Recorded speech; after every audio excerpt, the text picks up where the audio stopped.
Today we are going to talk about the 9 qualities of the Sangha. This is a very important chant, and it is chanted multiple times per day, or at least once per day, by most monks, most Theravada monks. And we'll go over the chant in Pali, we'll go over the English translation, we'll go over the word-by-word Pali-English translation, and we'll also talk about the meditation and the benefits for doing the Sangha Anusati. Then at the end we'll chant and we'll go over the meaning again, just in case you forgot. So let's start. Namo tasse bhagavato arahato samma sambuddhase. Namo tasse bhagavato arahato samma sambuddhase. Namo tasse bhagavato arahato samma sambuddhase. So why is the 9 qualities of the Sangha, why is this chant so important? If you have been watching or listening to the other Dhamma talks, we have talked about the importance of knowing what Namo Tassa means. We have talked about the importance of knowing the 9 qualities of the Buddha. We have gone over the qualities of the 6 qualities of the Dhamma, and now we are going over the qualities of 9 qualities of the Sangha. So usually all of these are chanted together as a single chant, a triple gem, Tisarana. We chant these as part of the morning chanting or evening chanting, or both, usually both. If for those monasteries that have chanting during the midday, they would also do something of this nature as well. It promotes faith in the Arya Sangha. It helps one believe that the Arya Sangha is alive and well and exists. And it can bring about a lot of faith that the teachings are alive and well and being practiced to the level of attainment. It is calming and it gives joy. And because of that, it can be used as a meditation object, meditation subject for meditation. I think all of you would be familiar with this chant, but I will chant it for you now, and we will chant, like in the other videos, we will chant this video several times in several sections as we go through the meaning of each chant. Supatipanno bhagavato sāvaka saṅgho. Ujupatipanno bhagavato sāvaka saṅgho. Nyāyapatipanno bhagavato sāvaka saṅgho. Samicipatipanno bhagavato sāvaka saṅgho. Yarirang chatnari purisa yugnani atte purisa puggala. Esa bhagavato sāvaka saṅgho. Ahuneyo pahuneyo dakineyo anjali karaniyo. Anutteram punyaketam lokasati. So, that is the chant of the 9 qualities of the Sangha. What does it mean? The community of the Blessed One's disciples have entered on the good way, the straight way, the true way, and the proper way. That is to say, the 4 pairs of men and the 8 persons. This community of the Blessed One's disciples is fit for gifts, hospitality, offerings, reverential salutation as an incomparable field of merit. Supatipanno bhagavato sāvaka sangho. So this is said 4 times. The bhagavato sāvaka sangho is said 4 times. Bhagavato, we have used this in Namo Tassa. Namo Tassa bhagavato arahato samma sambuddhassa. Bhagavato. Bhagavato means the Blessed One. Now, this can mean both the dative, and it can also mean the genitive case. Genitive case means possessive case. In this case, we have the genitive case. This is the Blessed One's disciples, the community that belongs to the Blessed One. When we say Namo Tassa Bhagavato Arahato Samma Sambuddhassa, so we are saying to the Blessed One. They're spelled and pronounced exactly the same, Bhagavato. But through the context, through the different words that they are connected to, we can understand whether it's possessive or whether it's dative. And in this case, it is possessive. And Savaka means the hearers, those who hear. These are the disciples of the Buddha who hear the teachings. Now, a long time ago, the teachings were not written down. They were only transmitted orally, usually in groups. They chanted them together. And because, let's say, 20 people were chanting the same thing, then there was redundancy. If someone forgot the 4th word, if someone forgot the 21st word, if someone forgot the 83rd word, whatever, there's still maybe 5 or 10 or 20 other monks who know the chant.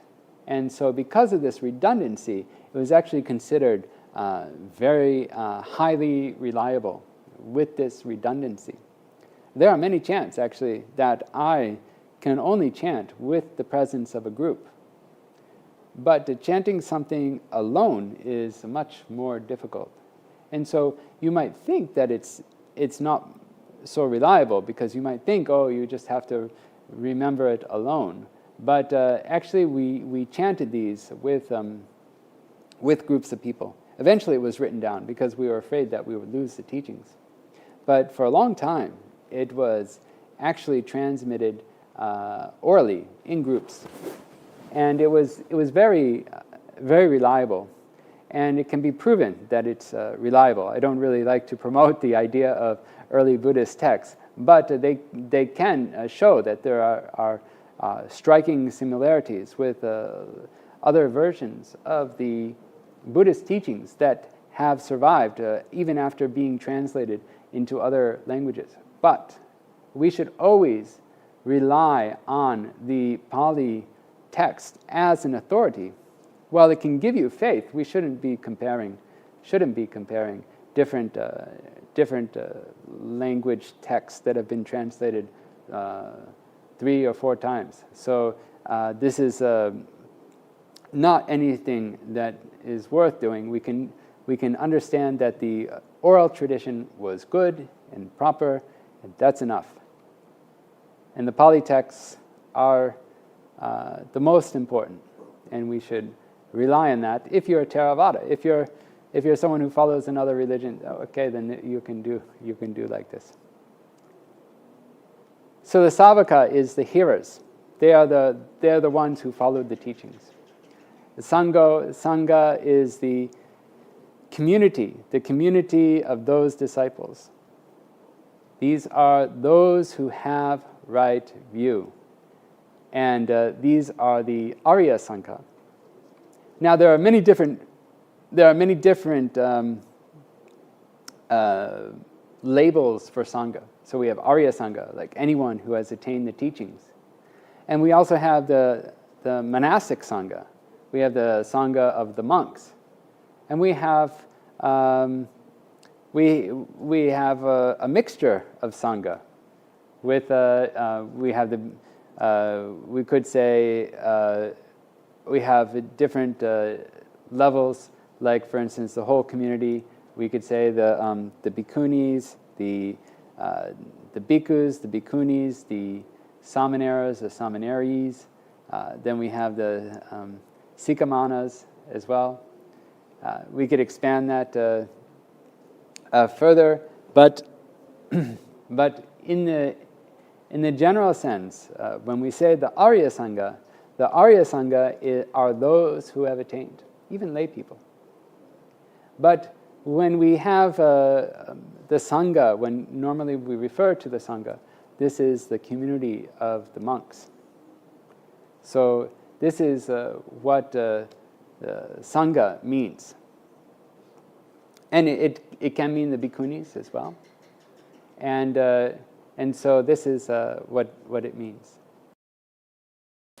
Supatipanna means entered on the good way. The Dhamma Vinaya that the Blessed One has preached well. Swakato Bhagavata Dhammo. So you might have heard this from the 6 qualities of the Dhamma. Su means of supatipanna. Su means good or well. I'm Subhuti, right? Subhuti. It also means well developed. Good. That's what so we have supatipanna, good patipanna. Patipanna means to walk or follow the practice. Pad means to go or to step. And so it means the practice. They practice well. They have thoroughly entered the right way, the irreversible way, the way that happens when 𝗷𝗶𝗸𝗀𝗶𝗯𝗲 is attained. When path has been attained, when the path has been attained, then it's irreversible. It does not go backwards. Parinibbana is bound to happen. The final goal of Buddhism is bound to happen once the 𝗷𝗶𝗸𝗀 has been attained. So we covered supatipanna, and that means entered on the good way. That means the 𝗷𝗶𝗸𝗀, irreversible. Ujjupatipanna is the next one, and this means entered on the straight way. Because he has entered on the way, avoiding the 2 extremes and taking the middle course. This is avoiding the way of sensual pleasures, and this is the way of avoiding self-mortification, abandonment of bodily and verbal crookedness.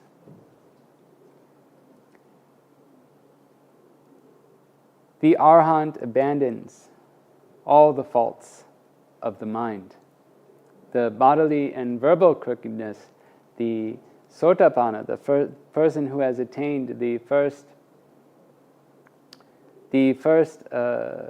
level of enlightenment, he will not break the bodily and verbal crookedness. But the Arhat doesn't even have this in the mind, which is a precursor to the bodily and verbal actions. Nyaya-patipanno. Nyaya-patipanno means one who has entered the true way. Because Nibbana is what is called true.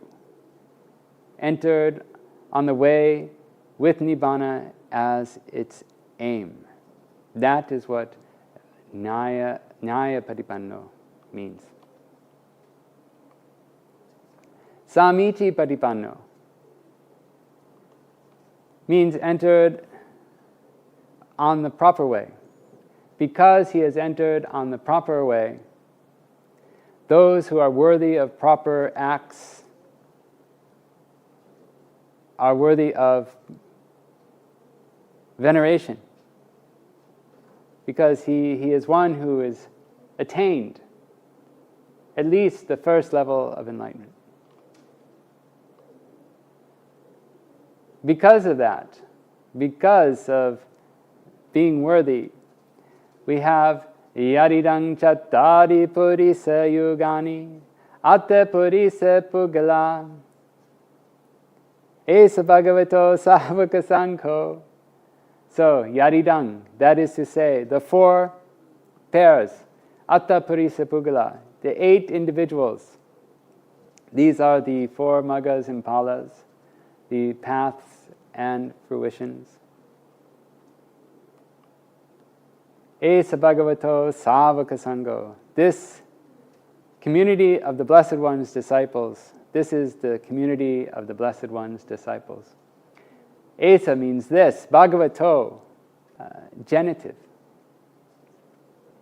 It means the Blessed One's disciples.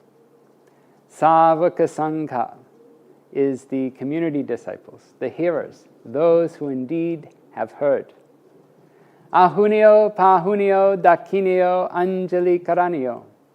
Ahuna plus Eya is fit for gifts, literally means sacrifice. Everyone, even those taken from far away, because it brings, even those taken from far away, because it brings great fruit. Pahuneo, that's Pahuna and Eya, fit for hospitality. Dakineo, fit for offering, gifts given out of faith. We have 2 ways of giving gifts. One is for supporting, and another is for offering or puja. So when one is lower, we give, we make a donation. They have what we are giving them something. They are considered lower because they are the have-nots. But when we offer in terms of puja, we are offering in terms of respect, in terms of an offering, making an offering. And this is very high, very, very high, and for those who are worthy of it. Anjali Karaniyo, so fit for salutation like this. We call this Anjali. If you didn't know, this is called the Anjali, when you have your hands like this.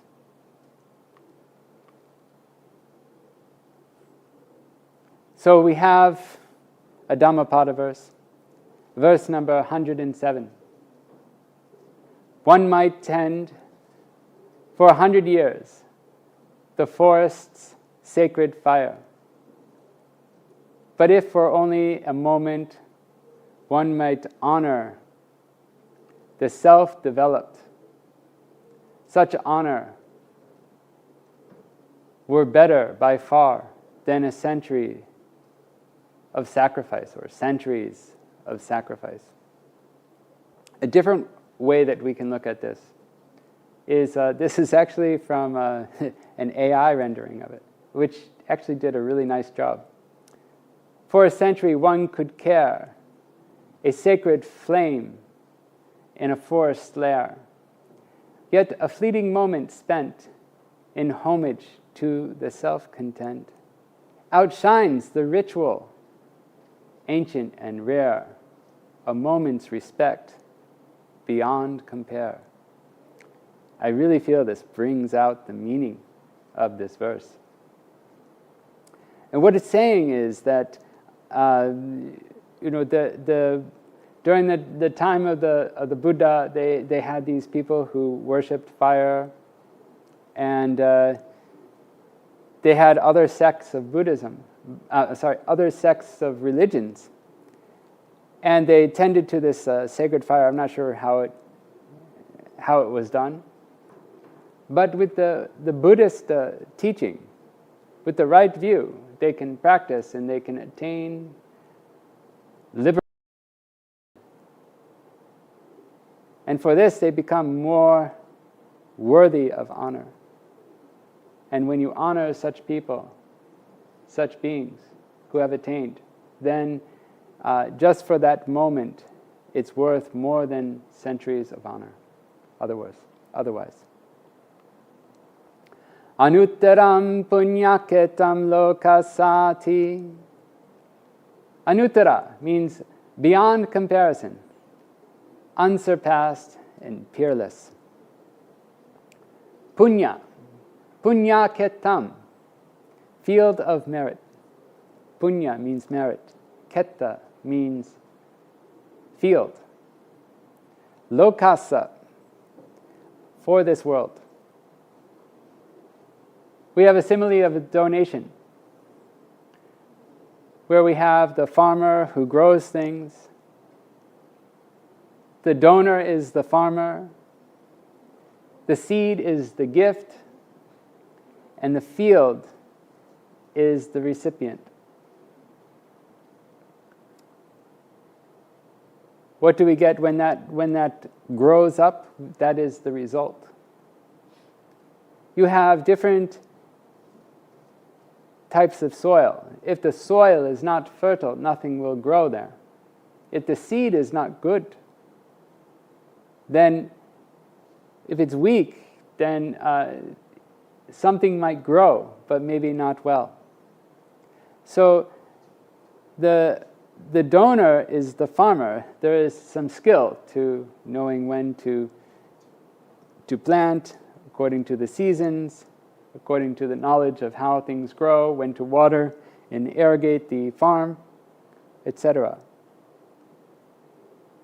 So this is very important. And if you grow rice in the king's field, then this rice is called the king's rice. The fruit of that is called the king's rice.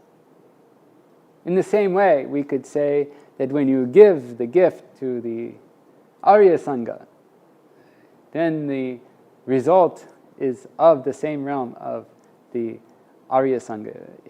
That result is has that power, we could say. So Sangha is the field of merit that grows for the whole world.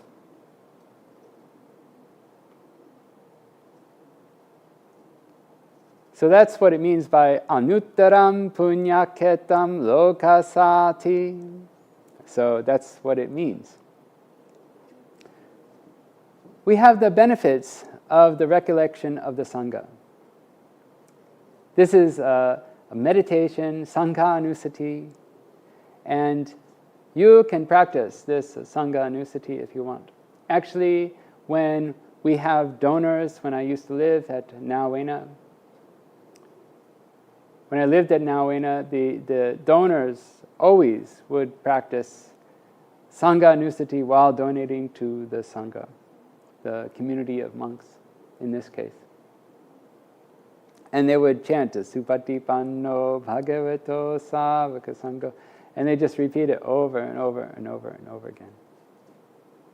And when they leave, they're probably chanting that as well. It's a very, very, very faithful people who donate to the monastery. They come and they bring their own LPG tanks, and they bring everything.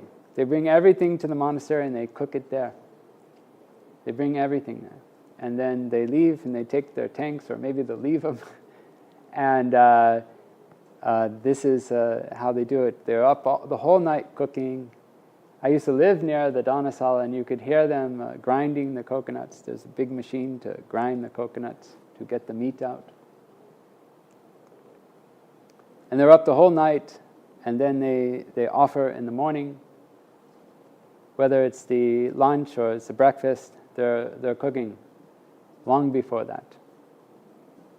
So it can bring you to the level of access concentration, the Sangha Anusati.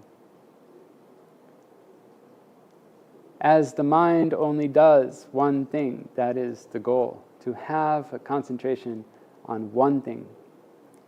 It increases respect for the real Arya Sangha. he attains fullness of faith, one who practices the Sangha Anusati. He gets happiness and bliss. He can endure fear and dread and pain. He feels as if he's literally living with the Sangha.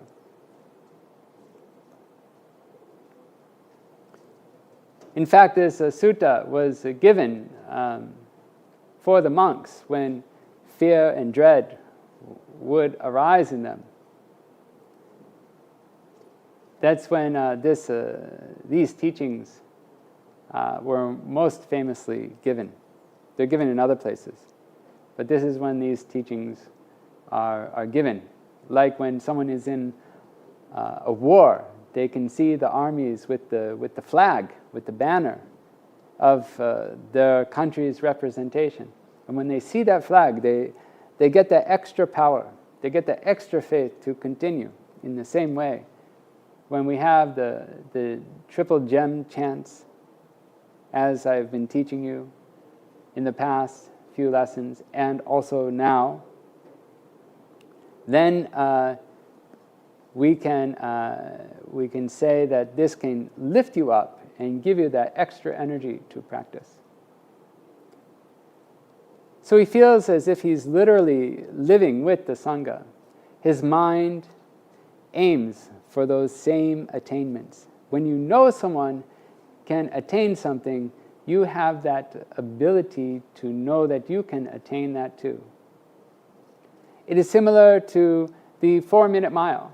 Before the 4-minute mile was broken, it was said to be impossible to break that time record. But after one person broke it, then more and more and more people were able to do that. In the same way, people thought that it was impossible to memorize the text of the Buddha. But there was Mingung Sayadaw. Mingung Sayadaw was determined to do that. And once he did that, then there were other people who became what we call Tipitaka Sayadaws. And they, too, also memorized many books, not just chapters or anything. Books. They've memorized books in volumes, multi-volume books of the original Pali teachings. So by knowing that there are Arya Sangha in the world, this can lift you up and you can aim for that same attainment.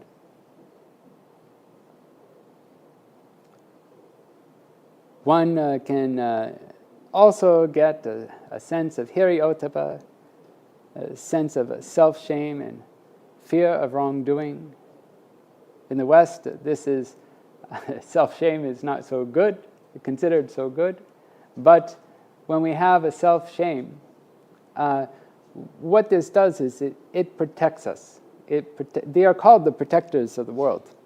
And so we need to have this self-shame, this sense of being fearful of doing wrong things and having one's own fear for one's own self, like your own conscience, and to know what you should be doing and what you should not be doing, and to follow, of course, what you should be doing. And if someone does not attain Nibbana in this life, and he follows the teachings, then he will, if that 𝗀𝗂𝗯𝗀𝗃 gets pulled, we could say, he will go to the happy realm. If that 𝗀𝗂𝗯𝗃 gets chosen for the near-death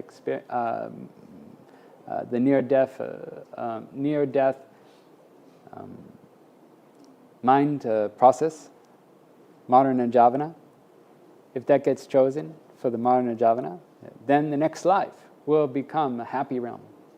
Only if it's chosen, though.